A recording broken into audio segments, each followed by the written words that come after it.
Hello, I am Clara Stevens, and I'm genuinely excited to welcome you to our courageous coaching conversation. And as we seek to provide comfort for the aching soul with Dr. Clara Stevens. Your world of compassion awaits you here, and we are genuinely glad that you are here. You are a part of our growing community of providing comfort, being empathetic, and creative individual who collaborate globally to bring comfort to the aching soul. Your subscription and sharing of our channel with your community help us to grow and reach the world. And to our returning members, it's always lovely to see you back. So let's get started. The past week, we will share about seeking help for complicated grief. We mentioned that the feeling is known as complicated grief, and that which affects about 7% of those who has experienced grief before. Therefore, the grief now becomes complicated and profound grief when you are not able to cope or do your normal day-to-day activities, and it's taking long, like a week, months, if not weeks and months ahead of time. So this grieving becomes complicated at a time. So we want to share that when you experience the following feelings, which including thoughts and emotion, are signs that you are experiencing complicated grief. So when feeling as if you have no purpose anymore, when you feel like having difficulty performing everyday activities, when you are experiencing a continual feeling of guilt or blaming yourself or blaming others for your loss of loved one, of your pet, of your job, of your friends and colleagues. Also, when wishing you have died as well. I mean, it's not uncommon to feel this feeling immediately following the loss, but when this feeling persists to weeks and months, that is when I encourage that you seek help. Also, if you lose the desire to social life, the things, the bubbling life that you used to do, you just don't feel it no more. And should the above that I've listed feelings and emotion persist, I encourage you to find a therapist, a doctor for assistance, for treatment option. Some treatment could be just for a little while for you to get your thoughts together.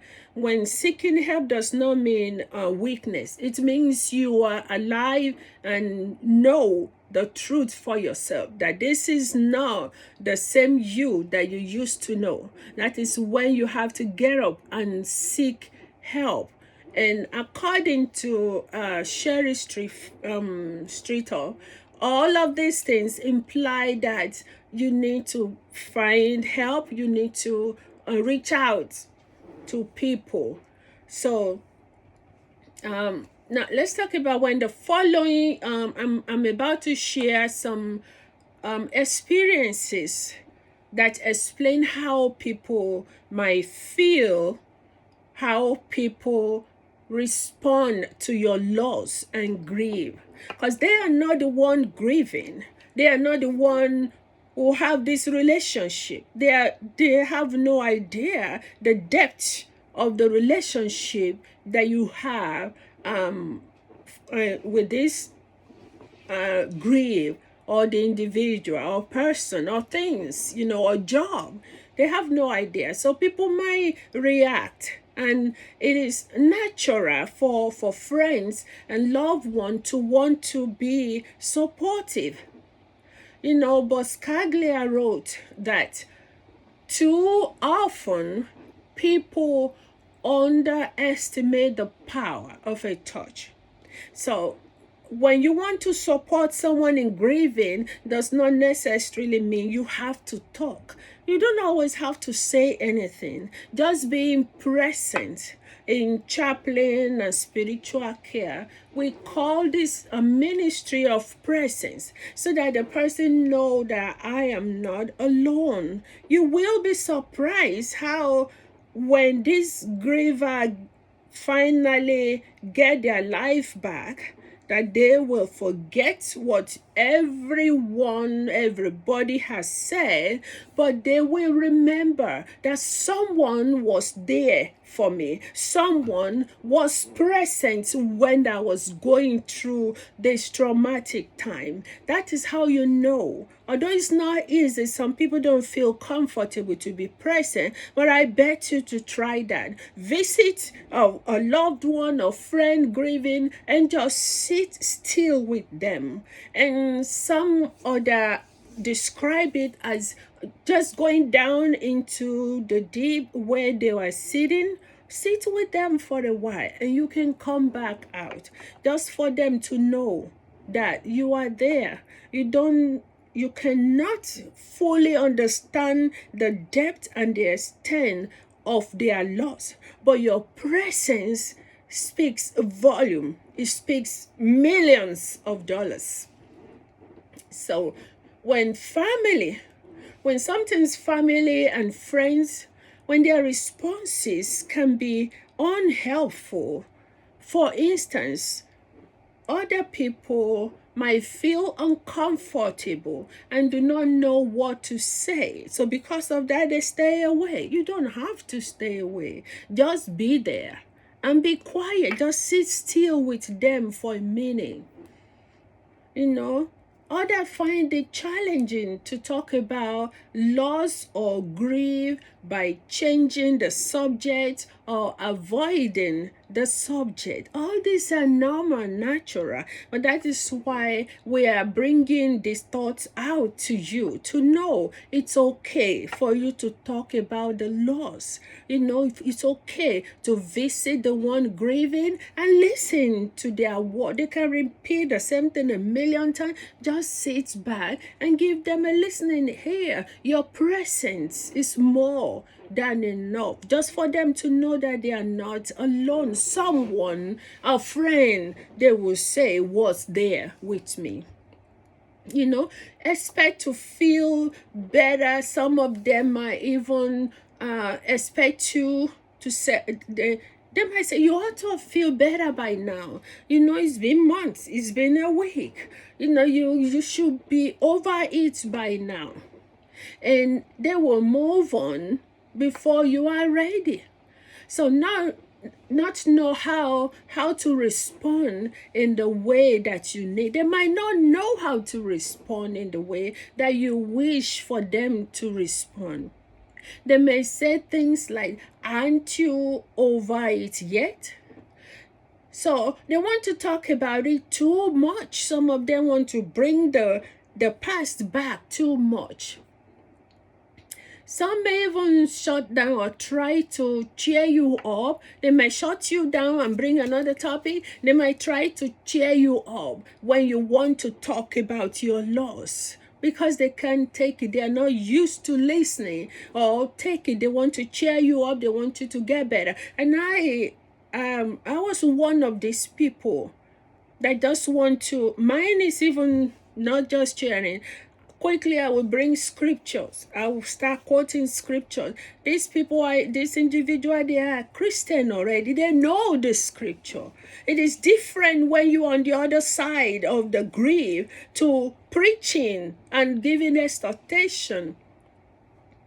I have also been in this group of people bringing scripture, bringing this just to cheer. At the time, I did not even know. But now that I know, I want other people to know too that Christians who are going through know the scripture. This is not the time to quote scriptures. They are going through a lot. Just be there and listen to them. Let them take their time. There are no set time for grieving to be over. It depends on individual.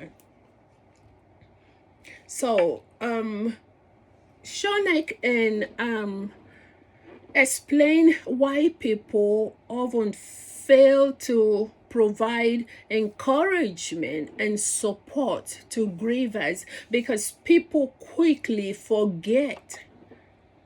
They forget that a grieving person needs friends who are willing to listen with them. They need friends and acquaintances who are willing to cry with them, to sit with them, to reminisce and care, to have creative ideas for coping, to be honest, to help them feel loved and not help the grieving people feel like they matter, that they are needed.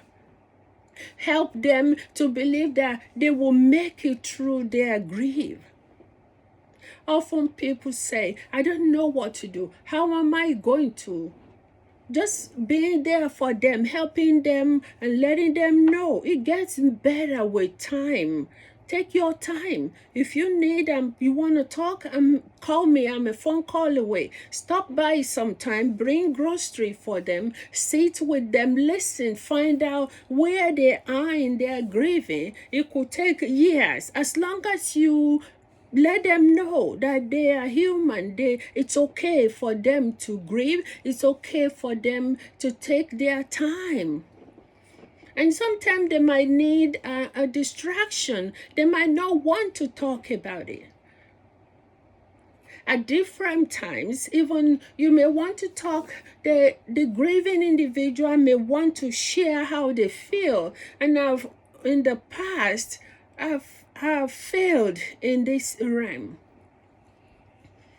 And I wish I can take it back. Knowing what I know now, people who are grieving for being there myself and have listened to what people try to do to me with the knowledge of education that I have right now, you can never know or understand what other people are feeling. Let them tell you. Give them no judge. Do not judge them. Give them a listening ear. Support their wants and wishes. Remember that there are no rules. Whatever the griever is feeling, it's okay. Wherever the individual who is grieving, whatever you feel, it's okay. I just pray that when it's getting too much, that God, in His infinite mercy, will give you grace to seek help. That is strength, is not weakness. When you sit and refuse help, you refuse to take help, you refuse to help yourself out, that is weakness. Strength is knowing that what you are going through, you cannot handle it. Telling yourself the truth. Find help. Find comfort. Get out of the house. That is the strength. And I pray that God will give you that strength to arise and pick up your life again in pieces if need be. thank you for hanging out with us this far. I want you to know that we sincerely appreciate your support, and we are committed to inform you about the valuable resources and non-judgmental encouragement and empathy. Thank you for your subscription, and we ask that you please help us share the knowledge of comfort to those who are grieving, which I was once, and there is no end to loss and grieving in life. But when we encourage one another, we are able to move far and go further, and many of us will bounce back quickly than before. Thank you. And thank you for our returning members. I pray to see you in the brighter side of next episode. In the next episode, we are going to be sharing about the William Warden's acronym for tears, the model of grief, TEAR, acronym for tears. Thank you, and God bless you. Stay positive.